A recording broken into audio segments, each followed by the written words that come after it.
Sementara itu, Saudara, Kabupaten Aceh Tengah merupakan salah satu daerah penghasil kopi terbaik di pasar dunia. Bahkan sejak dulu masyarakat dataran tinggi Gayo menggantungkan mata pencaharian utama dari kebun kopi. Ini adalah festival panen kopi yang diinisiasi oleh komunitas pemuda Aceh Tengah. Ada 3 desa yang menggelar kegiatan ini, salah satunya Desa Payatumpi Baru, Kecamatan Kebayakan, Kabupaten Aceh Tengah. Sejak 2 tahun terakhir ini, secara mandiri rutin menggelar festival panen kopi. Berbagai pertunjukan kesenian tradisional seperti tari didung, ritual tradisi menanam kopi, memanen kopi, atraksi meracik kopi, dan lainnya dipertunjukkan. Festival panen kopi tak hanya sebagai momen perayaan bagi petani yang telah bekerja keras menghasilkan biji kopi berkualitas tinggi, namun menjadi event budaya yang mencerminkan peran penting industri kopi masyarakat dalam menjaga ketahanan pangan di daerah. Festival ini adalah sebagai jalan.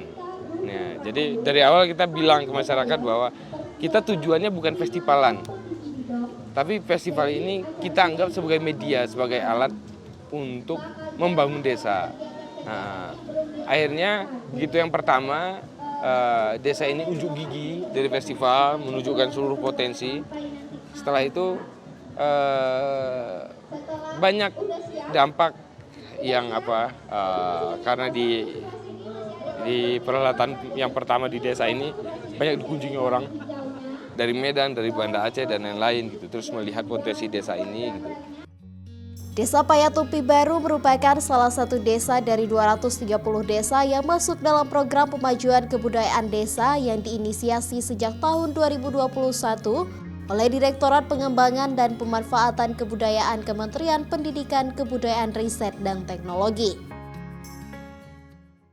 Kami mempunyai hampir semua masyarakat mempunyai kopi Gayo.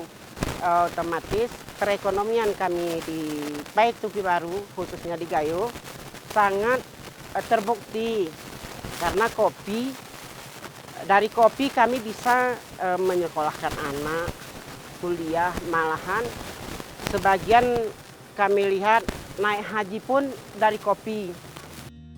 Pergelaran Festival Panen Kopi ini diharapkan dapat meningkatkan penghasilan warga dari berbagai potensi desa yang ada serta dapat menjaga dan melestarikan budaya ke generasi selanjutnya. Raja Umar, Kompas TV, Aceh Tengah.